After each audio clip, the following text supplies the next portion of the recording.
Senhoras, senhores, nobres internautas, boa noite. O nosso tema da conversa fraterna de hoje é uma indagação provocativa.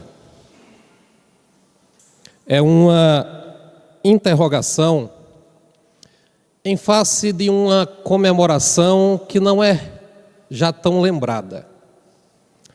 Na última sexta-feira, dia 14 de julho, passaram-se 228 anos da queda da Bastilha. Evento tido como o evento central da Revolução Francesa, que trazia os ideais de liberdade, igualdade e fraternidade. Passados 228 anos, será que não lembramos tanto dessa data ou do seu significado, porque já somos completamente livres, plenamente iguais, completamente fraternos? Daí a indagação provocativa. Já somos livres, iguais e fraternos? Ou 228 anos depois, a humanidade inteira, não apenas o mundo ocidental, ainda almejam, no fundo da alma, estas conquistas? Para Etienne de La Boétie, nós exercemos uma servidão voluntária. Dizia ele, abre aspas, é o próprio povo que se escraviza e se suicida quando escolhe ser submisso e não livre. Renuncia à liberdade e aceita o jugo. Quando consente com seu sofrimento, ou melhor, o procura. Vou repetir para tentarmos entender melhor o pensamento desse filósofo francês. É o próprio povo que se escraviza e se suicida quando, podendo escolher entre ser submisso ou ser livre, renuncia à liberdade e aceita o jugo. Quando consente com seu sofrimento, ou melhor, o procura. Podemos precisar se Etienne de La Boétie escreveu estas palavras antes ou depois da Revolução Francesa?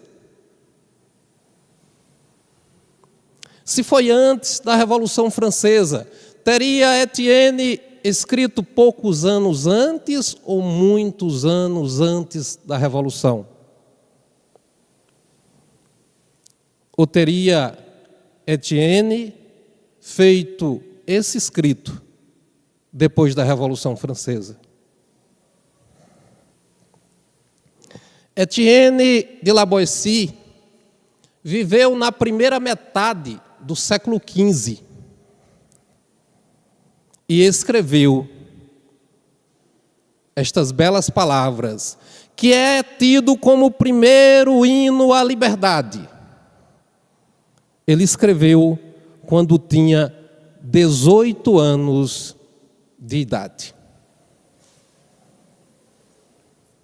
Um jovem de 18 anos fazia reflexões profundas em uma época de extrema tirania, onde era extremamente perigoso questionar o poder. E Etienne fazia reflexões profundas a respeito da liberdade. Portanto, vemos que a liberdade é uma busca enraizada nos seios das civilizações. Em todas as civilizações encontraremos histórias antigas e recentes da busca pela liberdade. Buscamos a liberdade quando éramos escravos no Egito. Almejamos a liberdade quando estávamos subjugados pelo poder romano. Queríamos a liberdade quando em outros tempos ficamos submetidos a impérios e reinados. Portanto, o sonho de liberdade está também enraizado na história de toda a civilização judaico-cristã. Ainda buscamos a liberdade. Ainda nos sentimos subjugados a algo ou a alguém. Ainda desejamos a liberdade. Mas só é possível libertar quem está preso. Concordam? Ou é possível libertar quem já está solto? Precisamos que alguém, ou precisamos estar nós presos para sermos libertos? Esta indagação lhes parece coerente? Como dar a liberdade a quem não está preso, ou a quem se sente livre? Uma promessa do Cristo nos alimenta a alma, quando ele disse: e conhecereis a verdade, e a verdade vos libertará. Conhecereis a verdade, e a verdade vos libertará. Está em João 31, 32. 8, 31, 32. Dada essa sentença do Cristo, que quando conhecermos a verdade, estaremos livres de duas, uma. Ou já conhecemos a verdade e somos livres, ou ainda não conhecemos a verdade e nos sentimos presos.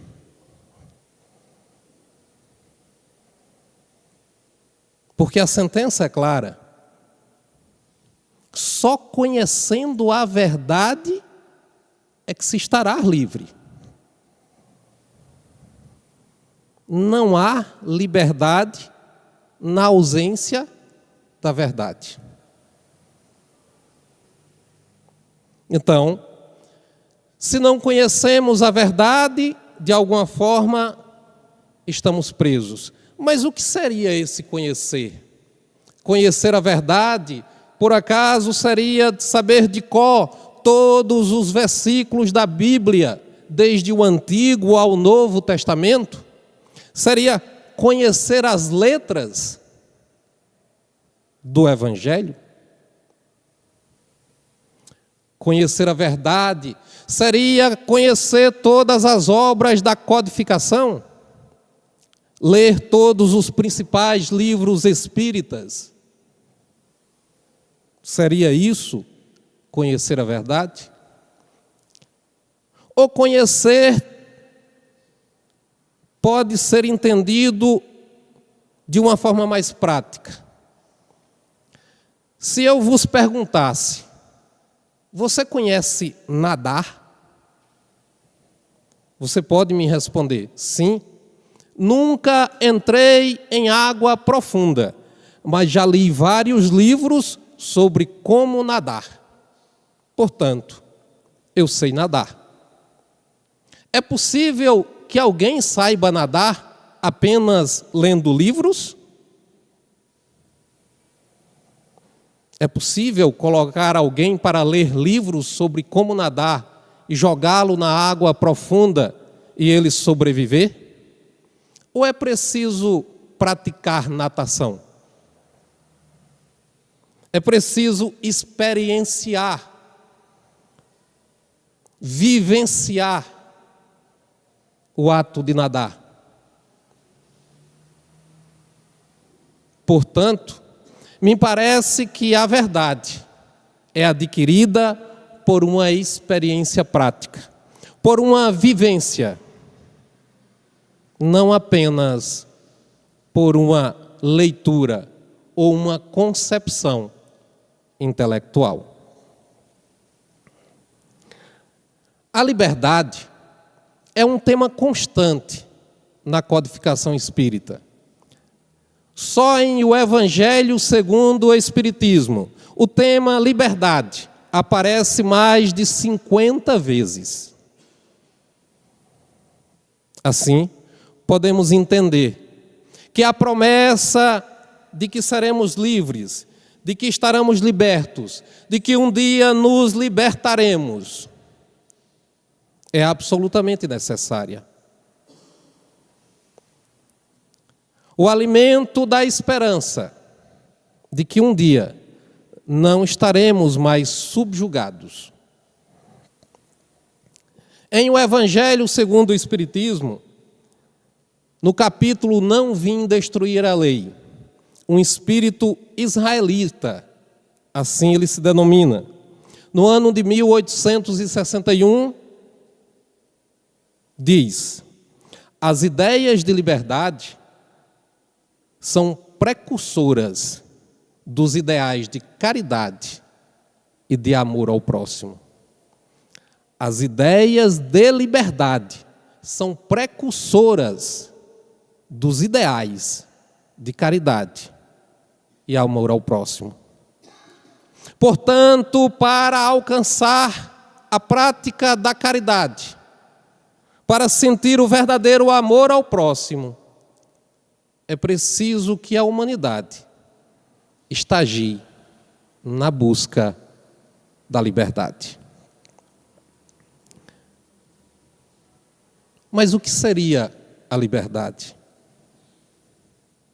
Dois homens caminham na areia da praia. O céu está claro. Um, bastante jovem, acredita tudo saber, muito estudioso, empolgado pela vida, com a empolgação tamanha que parece abraçá-la em um único suspiro. Conduzia um senhor de mais idade, cabelos grisalhos, passos lentos. Parecia ter muita experiência, muita vivência, e de uma calma e uma serenidade interior espantosa. Era cego de nascença. Os dois caminhavam na praia, escutavam o barulho das ondas, do vento, de alguns pássaros. Uma praia semideserta. O jovem avista uma pipa multicolorida e, empolgado, logo relata a visão ao senhor mais idoso. Vejo uma pipa multicolorida no céu, muito linda, e esta imagem me chama a atenção porque me faz lembrar da liberdade. O Senhor diz Curioso que uma pipa lhe traga a imagem de liberdade, porque a mim, a ideia que traz é outra. E o jovem espantado, mas como? Você por acaso sabe o que é uma pipa? E o Senhor diz, claro que sei o que é uma pipa. Já fui apresentado a uma. Alguns chamam de papagaio, entre outros nomes, mas pude tocar em uma. Compreender pelo tato seu mecanismo de funcionamento e compreender que ela fica suspensa no ar pela força do vento, mas está presa por um fio à mão de alguém que a controla. Assim, a pipa não me parece ser um exemplo de liberdade completa, porque é exemplo da imensa maioria dos encarnados. A pipa está presa por um fio a laços terrenos, semelhante a alguém que está aprisionado à posse dos bens materiais, a alguém que está aprisionado aos desejos carnais, a outros que se aprisionam a mecanismos conduzidos pelo orgulho, pela vaidade e pelo egoísmo. Não é possível ser plenamente livre. Não é possível ter plena liberdade se estivermos assemelhados a uma pipa, aparentemente soltos no ar, mas vinculados à terra. Como vemos, a cegueira física do homem não lhes tirou a visão espiritual da vida. Como vemos, por muitas vezes, aquilo que vemos como liberdade é apenas ilusão. O que os nossos olhos contemplam como sendo liberdade, podem estar a nos iludir. Porque a liberdade pode estar em lugares aonde julgamos prisão. Em O Livro dos Espíritos, na questão 128, os Espíritos respondem: o Espírito recebe a liberdade de escolher e ganha a inteira responsabilidade de seus atos para colher as consequências. Nós temos a liberdade de escolher, ganhamos a responsabilidade dos atos e precisamos colher as consequências. Somos livres em pensamento. Contudo, os nossos pensamentos são influenciáveis e influenciados, até que ficamos com a força da vontade robustecida pelo progresso moral. Desta forma, a proposta da Revolução Francesa de promovermos a liberdade, promovermos a igualdade e promovermos a fraternidade eclode como necessidade atual nos dias de hoje, não necessariamente como um movimento coletivo, um movimento geral de desobediência civil, mas eclode dentro de nós, porque só é possível promover a liberdade alguém que busque a liberdade em si mesmo. Só é possível promover a igualdade alguém que sinta-se e sinta todos os outros como seus iguais. Só é possível promover socialmente a fraternidade se interiormente formos fraternos. Para Etienne de La Boétie, bastava um movimento para sair da escravidão, da servidão. Dizia ele: sejam resolutos em não servir e serão livres. Sejam resolutos em não servir e serão livres. Mas eu questiono: é possível não servir? É possível não servir? Servir no sentido de servidão, de escravidão?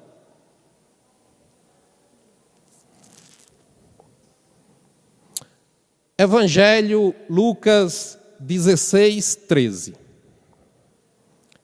Ninguém pode servir a dois senhores, porque ou odiará a um e amará a outro, ou se prenderá a um e desprezará o outro. Não podeis servir simultaneamente a Deus e a Mamon. Vou repetir porque é de reflexão profunda. É para passar alguns dias com um balde de gelo na cabeça. Ninguém, não há exceção, ninguém pode servir a dois senhores. Porque ou odiará um e amará o outro, ou se prenderá a um e desprezará o outro. Não podeis servir simultaneamente a Deus e a Mamon. Podemos ter algumas conclusões dessa sentença evangélica? Primeiro, é impossível não servir. Segundo, é uma questão de escolha. Ou se serve a Deus ou a Mamon. Escolhendo Deus, despreza Mamon. Escolhendo Mamon, despreza Deus. Mamon, no simbolismo do materialismo.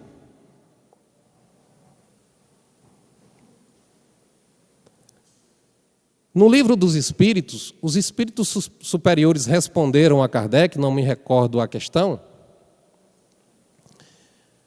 que o adversário do espiritismo é o materialismo. O espiritismo deve combater o materialismo. Então, se é preciso servir, estando encarnado ou desencarnado, estando habitado do princípio vital, precisamos pegar alguns exemplos de servidão. Vamos ao nosso primeiro ansejo judaico-cristão de liberdade. Primeira revelação, Moisés, servo do Senhor, em busca da liberdade de um povo. Segunda revelação, o Cristo. Não posso e não precisava nem mencioná-lo como servo de Deus. O exemplo maior, o nosso modelo e guia de servidão a Deus. Mas temos outros exemplos. Paulo de Tarso estava aprisionado até o encontro com Jesus na estrada de Damasco. Vocês podem até me indagar, como estava aprisionado? Na concepção simbólica que estamos analisando, liberdade e prisão. Paulo estava aprisionado a conceitos errôneos, a ideias errôneas. Não estava de posse da verdade. Portanto, não estava livre. No encontro com Jesus, há uma cegueira material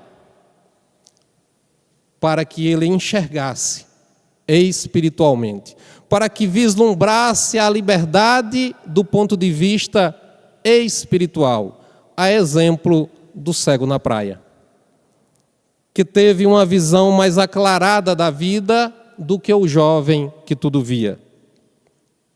Temos outros exemplos de liberdade entre os discípulos, entre os apóstolos. Francisco de Assis nos traz um exemplo de liberdade, não porque saíra de masmorras, de prisões, de cadeias, mas porque nos deu o exemplo de livrar-se das amarras do materialismo. Nos deu o exemplo de como não ficar preso às coisas materiais. Gandhi e Martin Luther King Jr., tidos por alguns filósofos e historiadores como seguidores da ideia de Etienne de La Boétie, porque fizeram um movimento de desobediência civil pacífica. Libertaram-se das amarras da violência. Nos dão um exemplo de libertar-se dos conceitos de violência em busca da liberdade. Jerônimo Mendonça, o gigante deitado, nos deu um exemplo de liberdade, mesmo que aprisionado em um corpo inerte. Era perfeitamente livre, conceitualmente livre. Gandhi nos diz: a prisão não são grades e a liberdade não é a rua. Existem homens presos na rua e livres na prisão. É uma questão de consciência. Para Gandhi, e ele sabia disso com propriedade porque experimentou o cárcere muitas vezes, mas nunca se sentiu preso. Tanto que nos dá essa lição. Existem homens presos na rua e existem homens livres na prisão. Mandela, muitos anos preso. Ao sair, sempre relatou, sempre se sentiu livre. Mas que prisão é essa que sentimos? Hoje, já não somos, em boa parte do Ocidente, na maioria dos países do mundo, mas de uma forma geral, nós nos avoramos de estarmos sendo guiados por um regime democrático, onde todos, teoricamente, são iguais perante a lei. Então, onde está o tirano que nos oprime? Onde está o rei malvado que nos persegue? Aonde estão essas figuras humanas que nos reprimem a liberdade? Ou elas já não são figuras humanas? Joana de Ângeles, no livro Homem Integral, nos dá uma pista. Ela diz: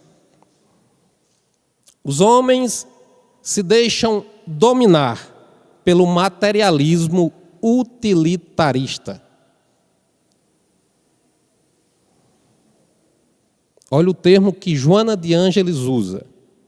Nós nos deixamos dominar pelo materialismo utilitarista.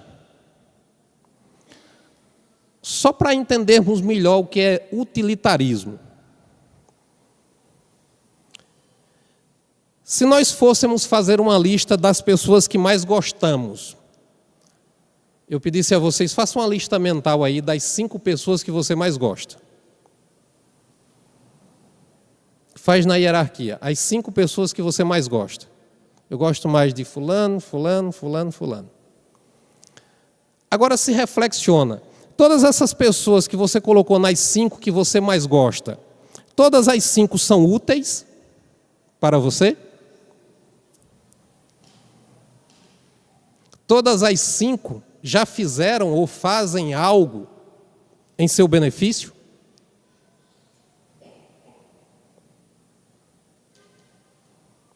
Se eu pedisse para você elencar as 5 coisas que você mais gosta, a percepção seria de utilidade?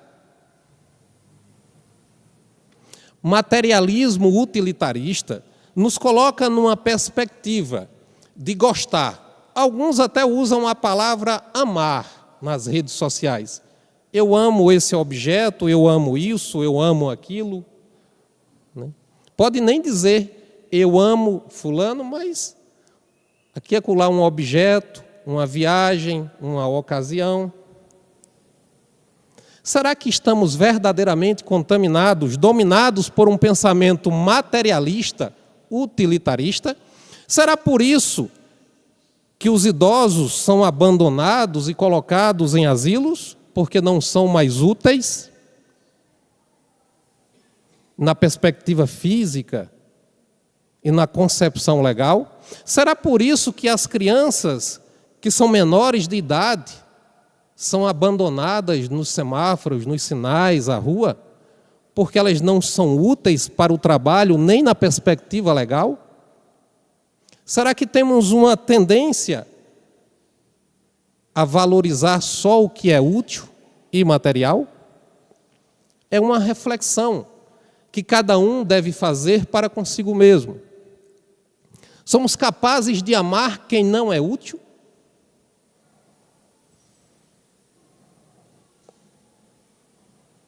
Ela diz: o homem se deixa dominar pelo materialismo utilitarista, em que, por um momento, possuir, dominar, gozar, são a meta a que se atira.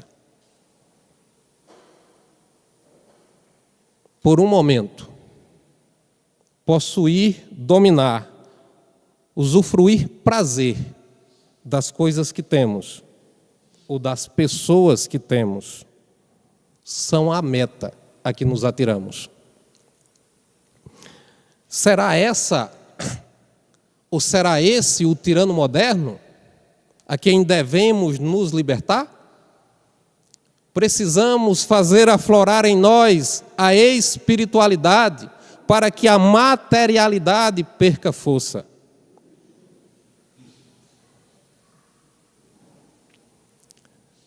Era o ano de 1600. Roma estava em festa. Pessoas de todo o continente para lá se dirigiram. Era a comemoração do jubileu. Uma manhã escura e fria de fevereiro. O filósofo de 52 anos caminhava a passos curtos e frágeis. Muitas tochas iluminavam a rua estreita, que levava da Torre Nona ao Campo das Flores, cerca de 800 metros. Ao seu lado, alguns monges. O filósofo estava aprisionado pelo pescoço. Uma veste branca com desenho de cruzes e figuras aparentando labaredas. Os monges, a todo instante, lhe ofereciam uma cruz para que beijasse e se arrependesse. O filósofo continuava sereno. A população se acotovelava. Queriam todos ver a morte do herege famoso. Era um espetáculo. Chegado ao Campo das Flores, bem ao centro, amarrado a uma espécie de poste de ferro, colocaram-lhe lenha, gravetos e palha até o pescoço. Deram-lhe a última oportunidade de livrar-se, de libertar-se e se arrepender. Beijar a cruz e renegar tudo o que dissera. Giordano Bruno tinha o olhar fixo e sereno. Atearam fogo, a palha, a lenha, aos gravetos. A fumaça subia, enchia-lhe o peito, a barba densa já queimava. Seu olhar continuava sereno. O fogo aumentara, a sua carne estalava, o sangue fervia nas veias. Mas Giordano Bruno carregava em si uma certeza: não iria para o inferno. Porque, a exemplo do seu julgamento, 8 anos antes deste acontecimento, ele declarava, quando inquirido, acreditava na reencarnação, na sobrevivência da alma à morte do corpo físico, acreditava na pluralidade dos mundos habitados, acreditava que existiam outros mundos e que se poderia progredir além da esfera terrestre. E não abria mão de tal pensamento. E ali, aprisionado ao poste, queimando sobre brasa, o espírito de Giordano Bruno estava livre. Como veem, a liberdade não é uma percepção visual, é um sentimento da alma, de progresso moral. Em O Livro dos Espíritos, na questão 199, os espíritos respondem: com a reencarnação, a igualdade é real para todos. O futuro a todos toca sem exceção e sem favor para quem quer que seja. Com a reencarnação, a igualdade é real para todos. O futuro a todos toca sem exceção e sem favor para quem quer que seja. Mas se nós temos essa igualdade essencial, somos todos criados simples e ignorantes, e somos todos destinados ao mesmo fim, ao pleno progresso moral, à perfeição relativa, porque nos sentimos e nos colocamos de forma tão desigual? Na questão 806 de O Livro dos Espíritos, fala sobre desigualdade social. O que mais temos? Não precisamos falar sobre isso na tribuna espírita, sobre desigualdade social. Mas Allan Kardec pergunta: é lei da natureza a desigualdade das condições sociais? Há uma lei na natureza que determina que temos que ser socialmente desiguais? E a resposta dos espíritos, clara: não. É obra do homem e não de Deus. Portanto, não podemos atribuir a desigualdade social a Deus. É tarefa nossa. A construção da desigualdade social é nossa. A desconstrução pertence a quem? A nós. Tarefa nossa.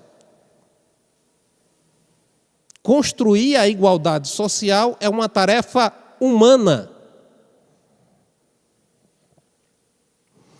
E sobre a desigualdade das riquezas? Entenda, desigualdade social não é determinada essencialmente porque uma pessoa tem mais e outra menos. Porque quem tem mais, desde que o queira, pode amparar quem tem menos. Então, a desigualdade das riquezas não determina necessariamente uma desigualdade social. O que determina é a vontade dos possuidores dos bens materiais. Pergunta 808. A desigualdade das riquezas não se originará das faculdades em virtude da qual uns dispõem de mais meios para adquirir bens do que outros? Será que a desigualdade das riquezas não será porque uns são mais inteligentes, outros menos, uns mais espertos, outros não, uns mais sabidos e outros não? E os espíritos respondem: sim e não. Olha que resposta curiosa. A desigualdade das riquezas não é porque a gente pensa diferente, eu sou mais inteligente, mais esperto, eu sou um bom comerciante, ele não é, eu sou um bom empresário, ele não é, eu sei fabricar isso, ele não sabe. E os espíritos, sim. Claro, se há aptidões diferentes, há perspectivas de ganhos diferentes. E não. Porque é perfeitamente possível que tarefas mais simples sejam tão bem remuneradas quanto as tarefas mais nobres. Só precisa ter um senso maior de equidade social. Há países que remuneram tão bem um pedreiro quanto um juiz. Depende do senso de equidade social desse povo, dessa civilização, dessa população. E os espíritos continuam. E da velhacaria e do roubo, o que dizes? A gente acredita que velhacaria e roubo é só da Lava Jato para cá? A pergunta foi feita por Kardec, século XVIII. A resposta dos espíritos é clara, sim e não. E da velhacaria e do roubo, o que dizes? Será que a velhacaria e o roubo não promove a desigualdade das riquezas? A época já promovia. Acredito que hoje ainda promove. A desonestidade promove desigualdade na distribuição dos bens terrenos. Mas em que momento somos inteiramente iguais? Capítulo Sede Perfeitos, Evangelho segundo o Espiritismo. A igualdade em face da dor é uma sublime providência de Deus. que quer que todos os seus filhos, instruídos pela experiência comum, não pratiquem o mal, alegando ignorância de seus efeitos. Resumindo, se não sabe nadar ainda, não fique só lendo o livro. Pula na piscina, no rio, no açude e aprende, porque vão te jogar.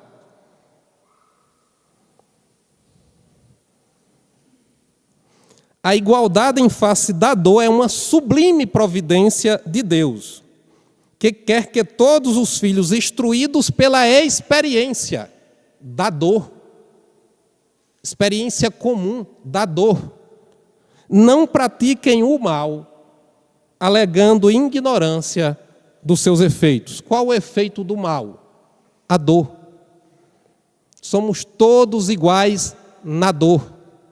Sentiremos todos as mesmas dores no processo de progressão espiritual. Se conquistamos a liberdade, a igualdade nos será fácil. A fraternidade, só mais um passo. Mas para Victor Hugo, eminente francês, somente pela fraternidade a liberdade será preservada. Muita paz a todos.